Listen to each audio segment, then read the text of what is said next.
Kolbu Podcast. Podcastnya Astiva Kolbu.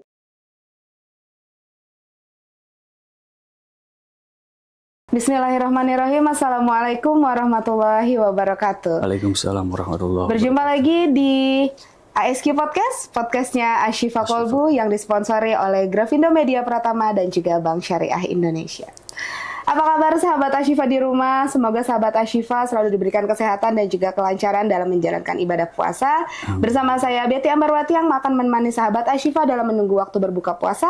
Tentunya dengan sajian yang informatif dan juga menarik yang dapat menambah wawasan kita dalam kehidupan sehari-hari.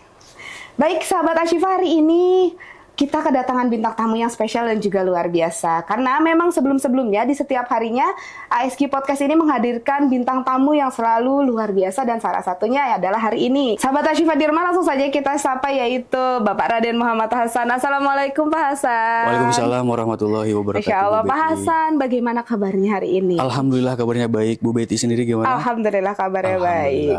Pak Hasan, sebelum kita membahas tema kita pada hari ini, boleh Pak Hasan disapa dulu sahabat Ashifa di rumah, mungkin ada yang rindu nih 1 tahun tidak bertemu dengan Pak Hasan. Silahkan Pak. Halo sahabat Ashifa di rumah, sehat selalu. Ya, alhamdulillah luar biasa ya Pak Hasan ya. Pak Hasan, di tengah bulan suci Ramadan ini, saat kita berpuasa, Pak Hasan selalu tampak terlihat segar dan juga bugar ya. Oh, ya?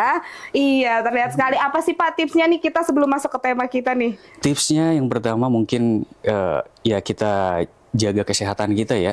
Dengan berolahraga, mengonsumsi makanan yang sehat, istirahat yang teratur, dan jangan lupa sholawat. Oh, Masya Allah. Seperti itu. Jangan lupa sholawat ya Pak ya. Sahih. Iya, siap. Pak, bagaimana nih puasa Bapak di tahun ini? Apakah lancar atau memang sudah ada kendala-kendala sedikit nih Pak untuk puasa tahun ini? Alhamdulillah Bu Bet, tidak ada kendala.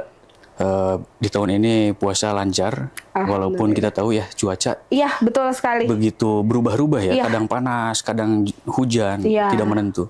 Seperti itu. Tapi alhamdulillah lancar. Lancar ya. Semoga sahabat Ashifa di rumah juga menjalankan ibadah puasanya selalu diberikan kelancaran dan juga kesehatan ya Pak ya. Baik, sahabat Ashifa di rumah dan juga Pak Hasan, pada sore hari ini kita akan membahas sebuah tema yang memang temanya ini sangat menarik sekali karena memang berkaitan dengan kehidupan kita sehari-hari, dan ini bahkan baru-baru ini marak sekali sering kita dengar di telinga kita, yaitu terkait dengan mental health atau kesehatan mental ya. Sahabat Ashifa di rumah sendiri mungkin juga tahu, sering mendengar berita terkait dengan kesehatan mental. Bahkan Pak Hasan, sering kita baca berita atau kita dengarkan sebuah berita bahwa banyak sekali kejadian atau kasus-kasus di masyarakat kita itu yang berhubungan dengan kesehatan mental. Betul. Tapi kita belum tahu nih sebetulnya apa sih kesehatan mental itu. Mungkin boleh dijelaskan menurut sudut pandang Pak Hasan terkait kesehatan mental tersebut. Baik, terima kasih Bu Betty. Sahabat Ashifa yang dirahmati Allah, bismillahirrahmanirrahim. Jadi kesehatan mental itu di mana sebuah kondisi kejiwaan kita dalam keadaan baik dan otak kita mampu berpikir dengan jernih, sehingga dari pikiran yang jernih itu melahirkan aktivitas-aktivitas positif yang bisa kita lakukan dalam keseharian kita. Mental yang sehat ditandai dengan cara berpikir yang sehat, berperilaku yang sehat, dan ia tidak berburuk sangka kepada orang lain. Sedangkan mental yang sakit, ia berburuk sangka kepada orang lain. Ia salah dalam menilai orang lain. Ya, dia punya penilaian orang lain itu membenci dirinya, padahal tidak ada satupun orang yang beranggapan seperti itu misalkan. Kemudian ia seringkali keliru dalam menafsirkan tingkah laku orang lain sehingga memicu dirinya, menstimulus dirinya untuk meluapkan emosi. Jadi sebetulnya Bu Betty, kalau kita tahu sumber kemarahan itu penyebabnya bukan karena orang lain menyakiti kita, tetapi ada yang salah dalam otak kita dalam menafsirkan suatu kejadian. Makanya ada pepatah yang mengatakan bahwa jauhi prasangka ya, karena sebagian dari prasangka itu menyesatkan. Di berbagai kondisi apapun, sebaiknya kita usahakan untuk tetap berpikir positif, berpikir jernih, dan hilangkan sangkaan-sangkaan yang tidak baik seperti itu. Betulnya berarti kesehatan mental itu sendiri dibangun atas dasar diri kita sendiri ya. Fondasi berpikir kita. Iya, fondasi berpikir kita. Kalau anak zaman sekarang tuh bilangnya kita itu harus berpikir positif atau positive thinking gitu ya. Bahkan yang baru saya tahu tadi yang Bapak katakan, sebetulnya orang lain itu tidak membenci kita, melainkan itu hanyalah pikiran negatif atau negative thinking dari kita. Ada yang mengatakan bahwa ada mental health dan juga mental illness. Betul ya Pak? Betul. Nah, mental illness itu apakah termasuk ke dalam penyakit mental itu sendiri Pak? Tadi kan Bapak menyebutkan. Iya, itu termasuk ke dalam gangguan kesehatan mental ya. Jadi di dalam psikologi kita mengenal ada 2 aliran besar yang mempelajari tentang orang yang mengalami gangguan kesehatan mental. Ada aliran brain, dia beranggapan bahwa segala sesuatu itu kesehatan mental itu disebabkan oleh otak gitu ya. Kemudian ada aliran minded, dia beranggapan bahwa kesehatan mental itu dipengaruhi oleh cara berpikir. Jadi betul bahwa suatu gangguan kesehatan mental itu termasuk penyakit. Baik, berarti memang benar ya Pak, kejadian di luar sana, jika memang ada yang bilang itu adalah gangguan mental atau kesehatan mental yang terganggu, memang itu adalah salah satu penyakit ya Pak ya. Baik, Pak, kita juga sering mendengar atau masyarakat juga sering beranggapan bahwa kesehatan mental itu ada beberapa faktor yang mempengaruhi. Salah satunya adalah faktor genetik dan juga yang lebih maraknya lagi adalah faktor supranatural. Mungkin sahabat Ashifa di rumah juga sering mendengar hal tersebut. Bagaimana tanggapan Bapak terkait dengan faktor-faktor tersebut, Pak? Bu Betty, ilmu pengetahuan itu berubah setiap waktu ya. Dan perubahannya itu dipengaruhi oleh pola pikir manusia itu sendiri dan teknologi. Pemahaman manusia tentang kesehatan mental pun ia berubah berkembang setiap waktu. Kalau kita merujuk kepada teori perkembangan gerakan kesehatan mental, sebetulnya sepanjang sejarah manusia itu dihadapkan dengan 5 fase, sehingga mereka memahami apa itu kesehatan mental gitu ya. Di fase pertama ada yang namanya fase demonologi. Ini eranya sebelum masuk abad pertengahan, zaman kegelapan. Ya. Jadi masyarakat pada saat itu beranggapan bahwa seseorang yang mengalami gangguan kesehatan mental itu disebabkan karena adanya gangguan dari roh jahat, supranatural, gitu ya, makhluk halus. Sehingga treatment-treatment yang diberikan kepada para penderita itu, dia mengadakan sebuah ritual-ritual khusus yang tidak masuk akal sebetulnya dan cenderung tidak manusiawi juga.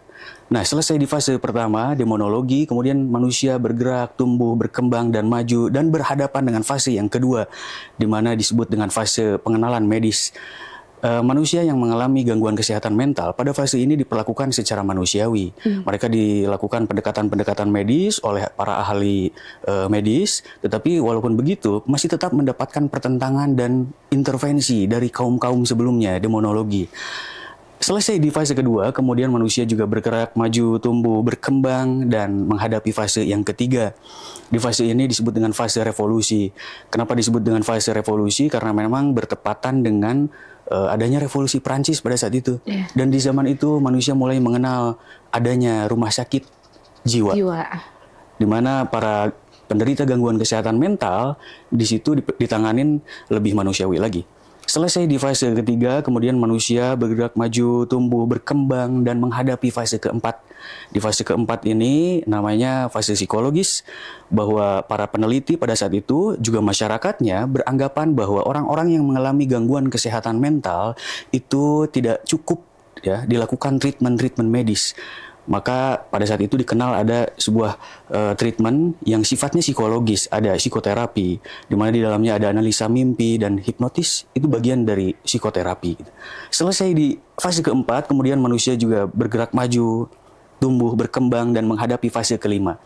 Fase kelima disebut dengan fase multifaktoral, di mana para peneliti dan masyarakat pada saat itu di era Perang Dunia Kedua beranggapan bahwa sebetulnya gangguan kesehatan mental itu bukan disebabkan dari faktor medis dan psikologis aja, tetapi ada banyak faktor seperti interpersonal, bagaimana hubungan keluarganya, bagaimana masyarakatnya, bagaimana lingkungan sosialnya. Maka pada saat itu para ahli selain berfokus pada upaya pengobatan, juga mereka fokus kepada upaya pencegahan kesehatan mental itu sendiri.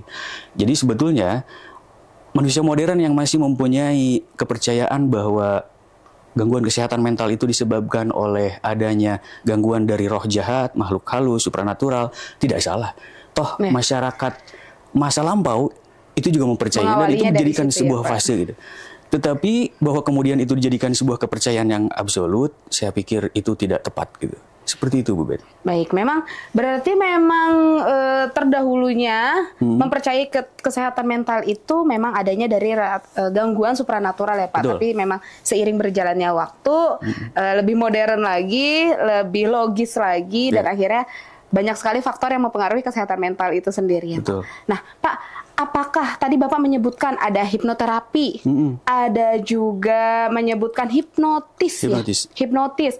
Lalu juga sekarang yang marak yaitu jika memang kita mengalami gangguan mental atau kita merasa bahwa mental kita sedang tidak baik-baik saja, kita harus datang ke psikolog atau juga psikiater. Nah, ada perbedaan nggak sih Pak antara itu semua?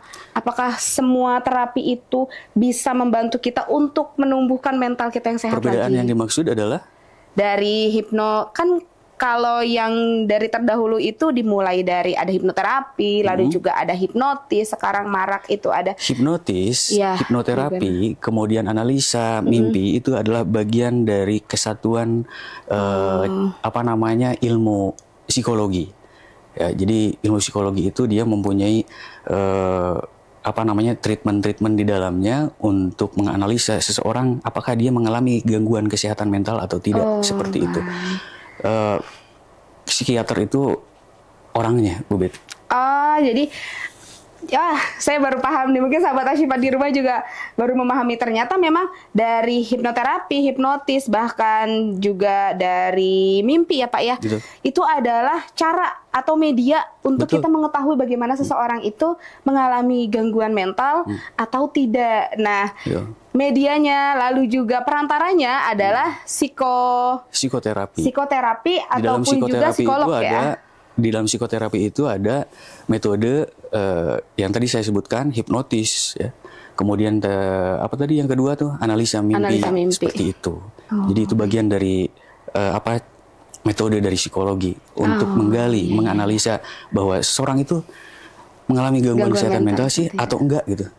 Oh, baik-baik. Berarti ya memang kalau kita terhipnotis bisa jadi mental kita sedang tidak baik-baik saja ya Pak ya? Bisa jadi. Bisa jadi, kan banyak ya sekarang ya media hipnotis tapi digunakan untuk hal yang kriminal, betul sekali. Mungkin pikirannya lagi kosong, mungkin lagi banyak pikiran, betul. Gitu. Makanya lebih mudah dihipnotis. Baik, jadi sahabat Ashifa di rumah juga mendapatkan informasi baru nih Pak, terkait dengan bagaimana sih cara kita bisa mengetahui bahwa orang lain itu mentalnya sedang sehat atau sedang tidak baik-baik saja. Luar biasa sekali. Baik, Pak Hasan, kita ini kan sebagai seorang pendidik, saya Pak Hasan sebagai seorang pendidik, dan sahabat Ashifa di rumah juga ayah bunda di rumah adalah sebagai seorang pendidik anak-anaknya di rumah. Bagaimana sih Pak, namanya kita kan menghadapi makhluk hidup. Kita juga memiliki banyak sekali pikiran selain kita mendidik ataupun selain kita mengajarkan anak-anak kita. Bagaimana cara kita untuk menumbuhkan kesehatan mental pada diri kita sendiri Pak? Oke. Saya ajak Bu Betty dan sahabat Ashifa di rumah untuk masuk lebih dalam lagi tentang psikologi. Dalam psikologi ada dua mazhab besar yang meneliti manusia yang mengalami gangguan kesehatan mental. Di awal tadi saya sudah sebutkan ada dua aliran, brain sama minded. Nah, dari kedua aliran ini kan dua aliran ini mempunyai teori yang berbeda ya. Bahwa aliran brain dia berpendapat bahwa orang yang mengalami gangguan kesehatan mental itu disebabkan karena adanya benturan-benturan fisik yang melibatkan otak ataupun punya kebiasaan mengonsumsi minuman beralkohol atau mengonsumsi obat-obatan tertentu, sehingga mereka, para peneliti di brain ini, beranggapan bahwa upaya proses pengobatan ataupun penyembuhannya itu bisa dilakukan dengan memberikan obat-obatan kimia. Karena di dalam otak ada neurotransmitter yang memang harus bekerja secara optimal menyeimbangkan fungsi otak. Sedangkan pada aliran yang kedua, minded, mereka beranggapan bahwa gangguan kesehatan mental itu disebabkan oleh cara berpikir seseorang. Ketika misalkan orang mendapatkan fitnah, ketika seseorang mendapatkan perundungan, ketika seseorang dihadapkan dengan kesulitan ekonomi, itu cara berpikir diuji benar. Nah, teori ini beranggapan bahwa obat kimia tidak tidak berpengaruh ya. kepada proses penyembuhan seseorang yang mengalami gangguan kesehatan mental. Lalu apa yang harus dilakukan? Yang harus dilakukan adalah merubah lingkungan sosial itu sendiri. Seperti itu. Nah, dari dua teori ini kita bisa menarik kesimpulan, Bu Bet, bahwa hati-hati ya dengan apa yang kita makan ya. Hati-hati dengan sekali, apa Pak. Yang kita pikirkan. Hati-hati dengan siapa kita bergaul, dengan siapa kita menjalin hubungan, karena itu mempunyai dampak yang serius bagi kualitas kesehatan mental kita. Seperti itu, Bu Bet. Iya, betul sekali. Ini sangat relate banget ya, Pak. Bahkan salah satunya kepada saya. Saya juga merasakan seperti ini.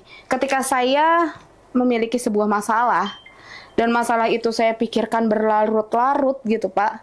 Akhirnya kan mengganggu mental. Iya. Nah, dari mengganggu mental itu ternyata bukan hanya mental saja terganggu, tapi kesehatan fisik pun terganggu ya, Pak ya. Betul. Jadi memang antara kesehatan mental atau cara berpikir kita dengan kesehatan fisik itu berpengaruh ya, Pak? Ya, berpengaruh, dan hati-hati itu menular.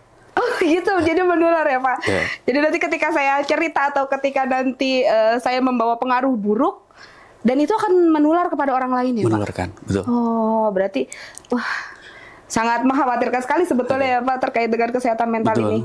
Tapi kalau kita membahas gimana? Makanan juga hati-hati, Bu Bet. Dengan makanan juga hati-hati. Kita tahu bahwa manusia modern ini makanannya banyak sekali mengandung zat-zat kimia berbahaya ya.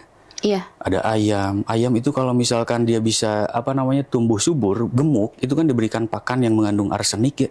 Oh iya, betul. Dari hasil penelitian bahwa ternyata orang-orang yang mengalami Alzheimer itu ternyata ditemukan bahwa dalam tubuhnya banyak mengandung arsenik yang tinggi.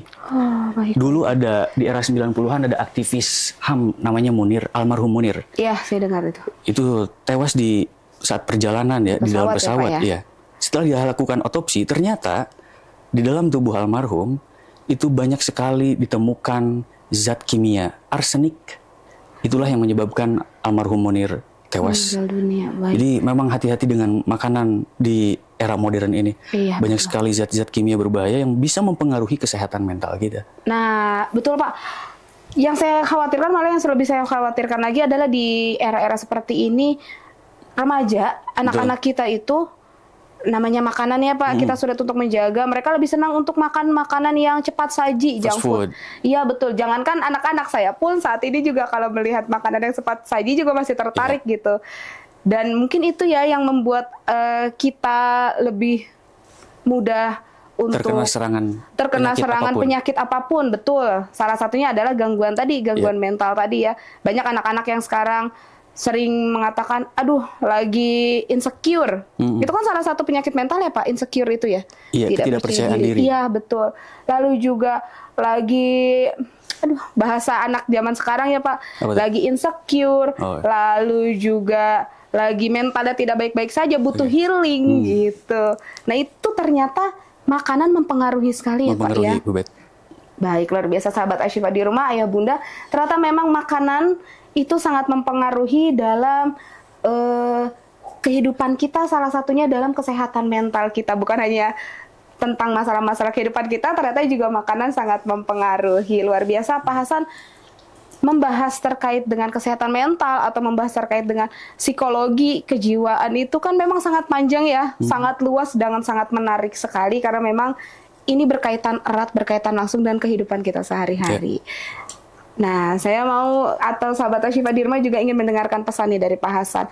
Tips-tipsnya bagaimana Pak Hasan supaya kita bisa hidup bahagia, damai, dengan mental yang sehat seperti yang mungkin Pak Hasan lakukan seperti ini. Saat ini membangun mental yang sehat, positif vibe sekali gitu. Kita belajar dari singa, Bu Bet. Wah, luar biasa dari singa. Singa itu kan binatang perkasa ya, dia Raja Marga Satwa. Tapi tahukah kita bahwa singa itu ternyata punya kebiasaan berpuasa 1 kali dalam 1 minggu? Saya baru tahu ini informasinya, luar biasa dari Pak Hasan. Jadi kalau diakumulasikan jumlah atau intensitas singa berpuasa itu lebih sering dari puasanya R. Muhammad Hasan atau Betty Ambarwati gitu. Kalau diakumulasikan singa itu bisa berpuasa 52 kali dalam 1 tahun. Sedangkan kita hanya 30 hari atau 35 sampai 40 hari gitu. Atau kita belajar dari seorang filsuf Yunani kuno, Pitagoras. Sebelum eranya Aristoteles dan Socrates, Pitagoras ini berkeliling dunia untuk mencari kearifan. Ia berkunjung ke Persia, kemudian kembali ke Yunani dan mengajarkan mahasiswanya tentang makna hidup, tentang keajaiban angka dan geometri. Dan luar biasa, namanya diabadikan sampai sekarang ya, dan dihafal oleh miliaran umat manusia sepanjang sejarah itu. Makanya dia disebut dengan, orang-orang menyebutnya dengan contoh orang yang mewariskan lisana sidkin fil akhirin.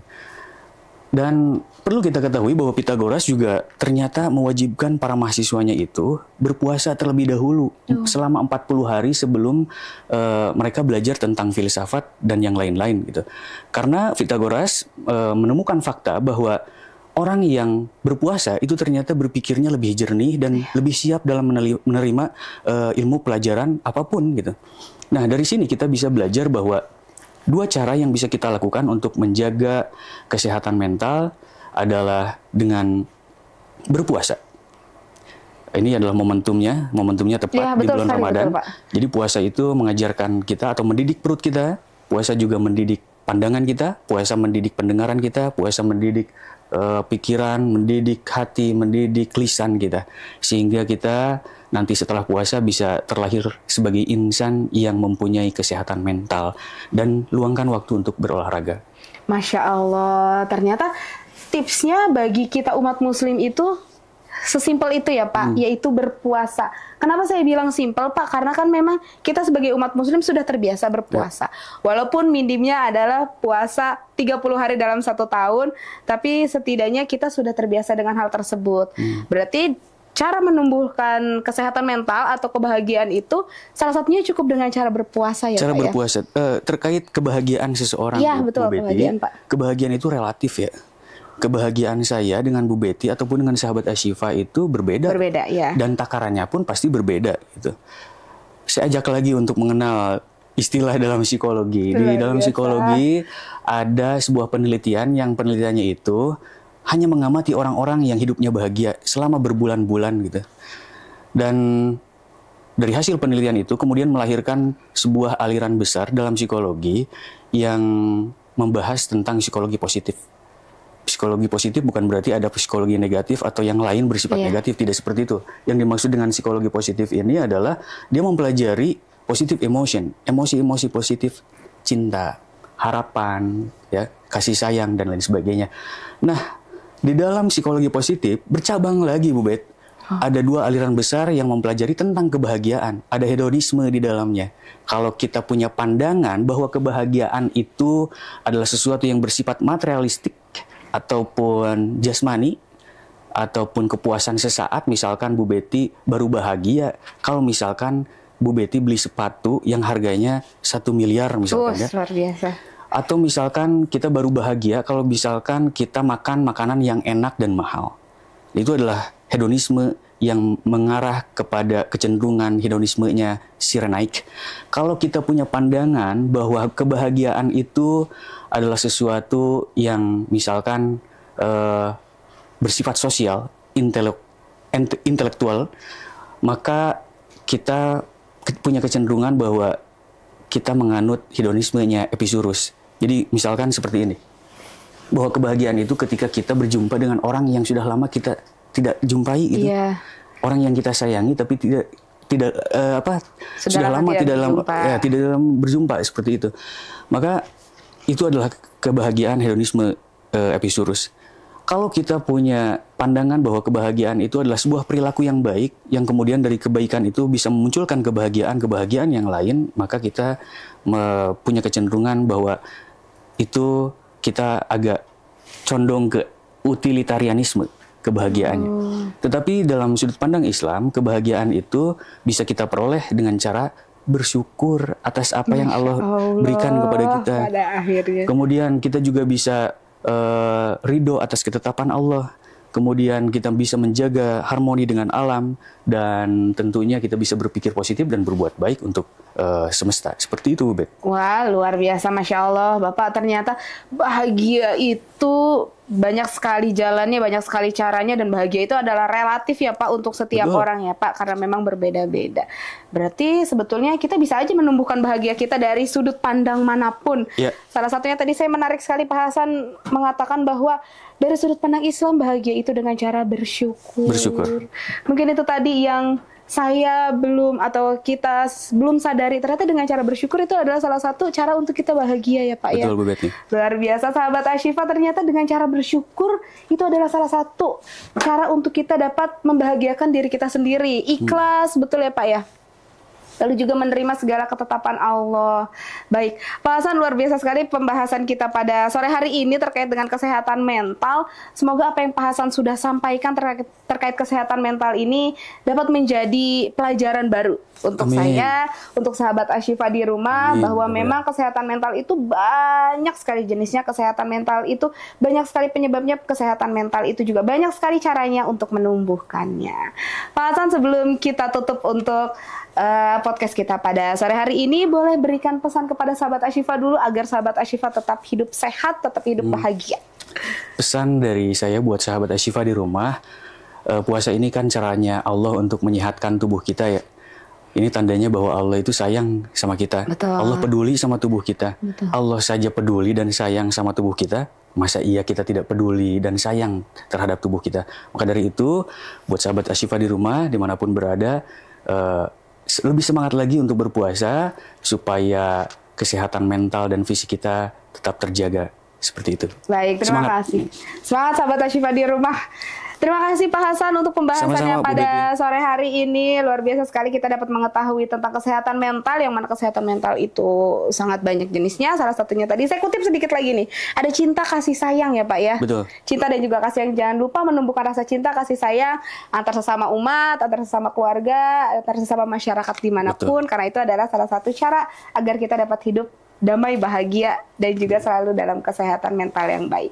Sahabat Ashifa di rumah, kita sudah sampai di penghujung acara pada tema sore hari ini. Semoga apa yang sudah disampaikan oleh Pak Hasan dapat bermanfaat bagi kita semua, dapat menjadi pelajaran baru, dan semoga nanti ketika kita sudah sampai di hari kemenangan, kita mendapatkan kesehatan mental yang baru, yang lebih baik lagi, yang lebih bahagia lagi, dan kita dapat mensyukuri segala nikmat yang telah Allah berikan.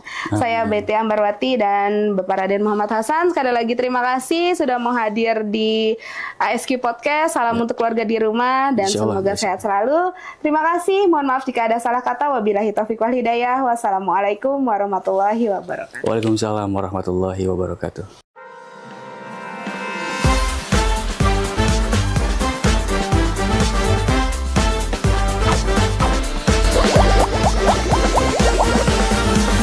ASQ Podcast. Podcastnya Asli Pekolbu.